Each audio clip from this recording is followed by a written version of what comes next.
últimas semanas, particularmente desde el inicio de diciembre, mediados de diciembre, comenzamos paulatinamente a acrecentar el volumen de información que le damos a conocer a usted sobre esto que genéricamente conocemos como la elaboración de una nueva Carta Magna, una nueva Constitución para la naciente Ciudad de México como una entidad independiente, como una entidad distinta a lo que en su momento era el Distrito Federal. Bueno, pues el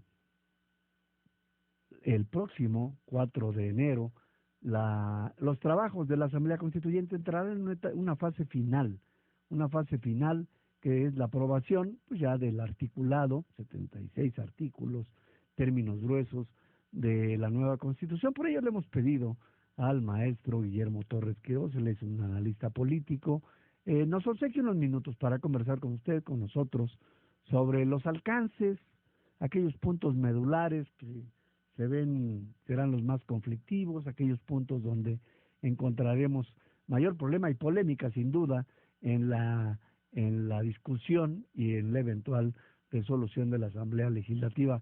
Guillermo, gracias por estar con nosotros. Buenas tardes. Muy buenas tardes, mi estimado Enrique, y a todos los que escuchan. Bueno, pues una pregunta que suena obvia es, prácticamente estamos entrando pues a la recta final de la elaboración, la aprobación del articulado de esta Constitución. El día 4 se reanudan las actividades de la Asamblea Constituyente, de un dictamen o un predictamen que incluye algo así como 75, 76 artículos, pues se han aprobado, entiendo, 8, o se han discutido 8, no todos aprobados. ¿Qué podríamos prever en el entendido de que, bueno, el trabajo debe terminar, o por lo menos así está estipulado, el próximo día último de enero? Así es, Enrique, fíjate que la ley y el artículo transitorio de la reforma política del Distrito Federal, que fue promulgado en enero de este año, del 2016, que está por terminar, efectivamente marca tiempos precisos, es decir, dice que el 31 de enero es el último día para discutirse y aprobarse, y el 5 de febrero del 2017 tendría que ser promulgada por el jefe de gobierno. Y bueno, efectivamente los tiempos están muy cortos, estamos hablando de que prácticamente estamos en una recta final, una discusión de los articulados.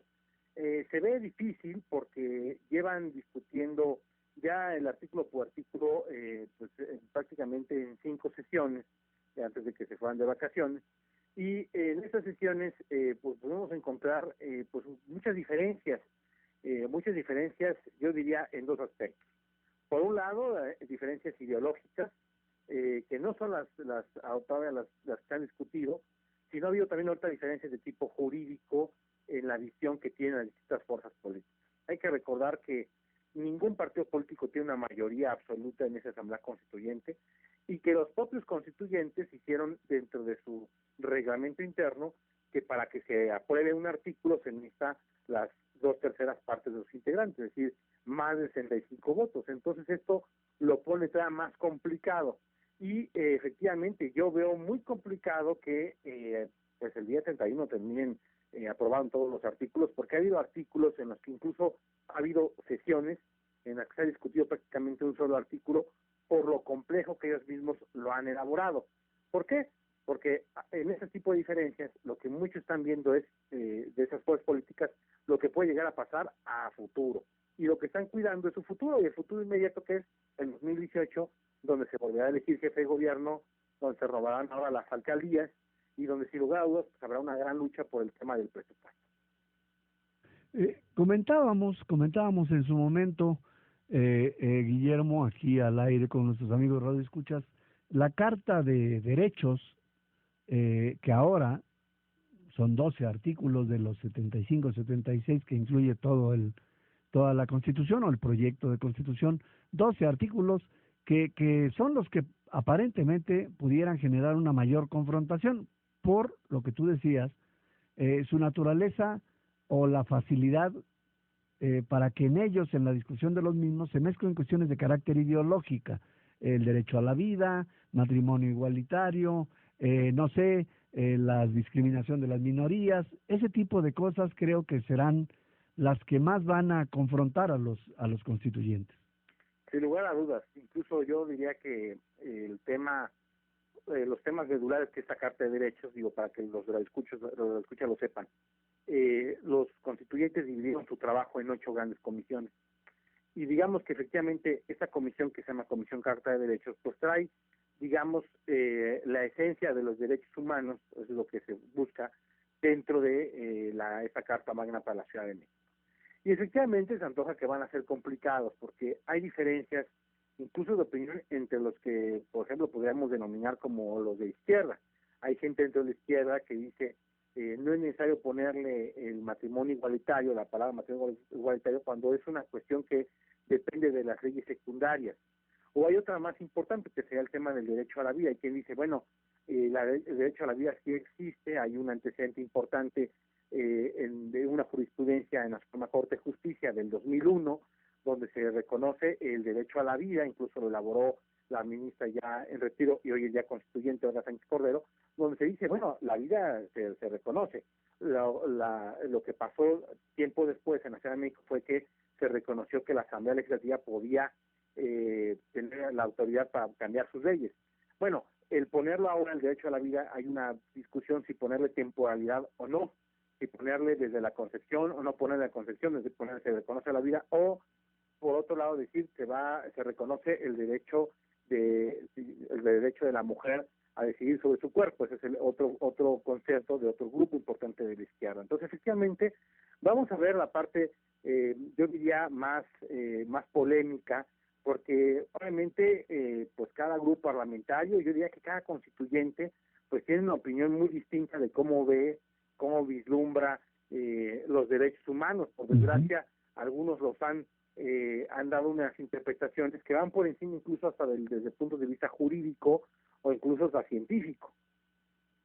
A mí me llama mucho la atención, y ahora por lo que comentábamos de esta famosa Carta de Derechos, la parte relativa a la Carta de Derechos, y en concreto el derecho a la vida que tú citabas, Guillermo, se reconoce el derecho a la vida y se, digamos, no se altera, no se toca en principio, porque está a otro nivel de las leyes, digamos, el asunto este de la interrupción legal del embarazo, el aborto, pues. Y sin embargo, se reconocen derechos así, entre comillas, si quieres, excesivos a los animales, pues. Así es, hay que recordar que hay grupos de activistas en el tema de los animales, que incluso así fueron las discusiones, se decía que se reconocían prácticamente que tenían los mismos derechos los animales a los seres humanos en muchas partes.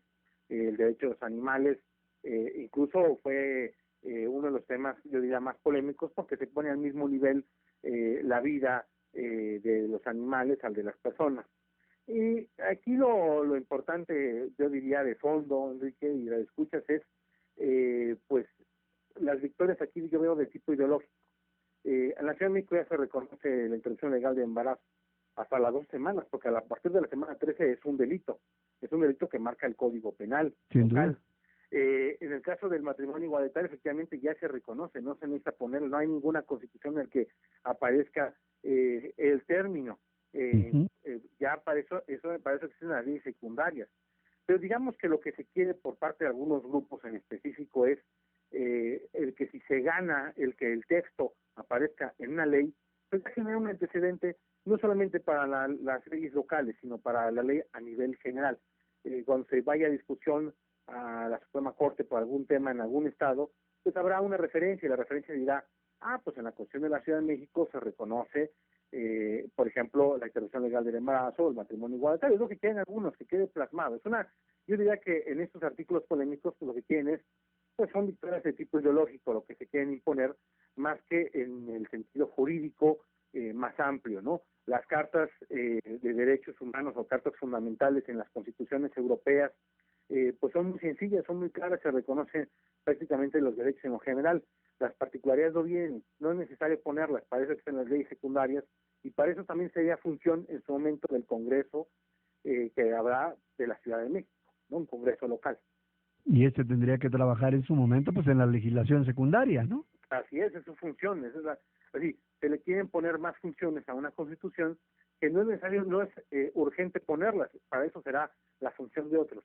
Lo que pasa es que realmente, pues aquí habrá quien dirá, yo gané al poner matrimonio igualitario, entonces seré la primera ciudad de América Latina o del mundo en el que se reconoce ese como un derecho fundamental, cuando lo que pues se reconocería sería pues el que las personas puedan contraer una unión sin especificar. Pero bueno, obviamente son interpretaciones que le va dando, son interpretaciones de tipo ideológico. Por desgracia se ponen por encima de pues necesidades fundamentales. Déjame que te pregunte una cosa, te robo otro minuto, Guillermo. ¿Qué pasa en su momento si el tiempo se agota? ¿Qué previsión debiera estarse haciendo, si es que se está haciendo, si es que ya existe? ¿Qué pasa si en estas discusiones de artículos de fondo muy complicados, muy ideologizados, con los constituyentes confrontados, qué pasa si les llega el 30 de enero y no hay constitución aprobada?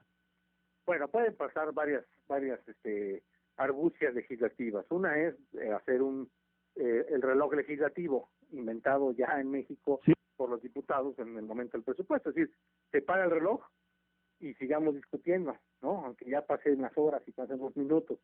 El reloj legislativo y que se arregle el asunto lo más pronto posible. La otra sería que el legislativo federal, porque esto fue vienen los artículos transitorios de la reforma, cambien los artículos transitorios, tendrán que modificar prácticamente una nueva reforma constitucional al vapor, haciendo una modificación en los artículos transitorios y dándole más vida, ¿no? Eso también se puede por la vía jurídica. Otra es, simple y sencillamente, pues, hacer algo que nunca pasa en México, que sería violar la ley, de darle más tiempo, llegar a un acuerdo político para decir, ¿saben qué? Ampliemos el tiempo 1, 2, 3 meses, lo que consideremos necesario, y pues vamos a ver cómo arreglamos el tema. Lo que también puede darse es que los artículos polémicos, a lo mejor en una primera o una tercera votación queden ahí suspendidos, se vayan con los artículos que haya más consenso y dejen esos últimos para la discusión final, para que los dejen ya prácticamente a los arreglos últimos que podrían darse, ¿no? Incluso los artículos que ya se discutieron y que fueron rechazados, se les dieron 72 horas para que fueran nuevamente modificados en comisiones. Entonces, eso también puede darse, que los temas polémicos los dejen al final, pero tendría que hacerse bajo un acuerdo político, ¿no? Digamos que hay, yo diría, esas tres grandes vías, ¿no? El reloj legislativo, hacer una nueva reforma constitucional o llegar a un acuerdo político y que todas las fuerzas estén de acuerdo en que se amplíe el plazo. Aquí, ¿quién saldría perdiendo? Pues en gran medida pues el jefe de gobierno, que tiene el interés simbólico de promulgar el 5 de febrero. Bueno, pues vamos a estar al pendiente, vamos a darle seguimiento a todo este proceso. Efectivamente, las opciones son pocas, pero existen. Bueno, pues habrá que ver cómo lo resuelven. Yo, por lo pronto, Guillermo, te aprecio estos minutos con acento informativo y claro, nos vamos a seguir escuchando cada semana. Gracias por estos minutos.